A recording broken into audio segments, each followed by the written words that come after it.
হ্যাঁ দোস্ত ঘুরে আসি আয়। হ্যাঁ তোরা কোন যাস তোরা দাঁড়া এরে তুই কেটো তুই গিয়ে দাঁড়াবো কে? কে আমি তো তোকার কাছ থেকে কিছু নেবো দেখলি গেলে টিয়া চাও না এবার আর তোকার কাছ থেকে আর টিয়া নেবো না ওখানে মা নিচ্ছে দাঁড়া বাইক বাইক ঠিক আছে তুই আলি আসি আয়। কে রে ওরা কোনে গেল মা নিচ্ছে তো ওর বাড়িতে থুয়ে আসা আনু তো দেখি কেবা দেখা যায়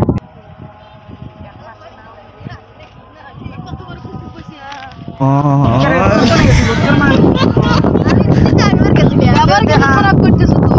দেখা আমি তো দেখবো আরে না এবে পাস করা করেছিলাম তোরা না ভাই 10 দিয়ে দে শালা নেক্সট টাইম যদি আমি ওরিস গেদা একবারে শালা দেবো একবারে বেশি শালা ফুলাবান এমনই হয়েছে দো দাস দো দো আচ্ছা আরে যা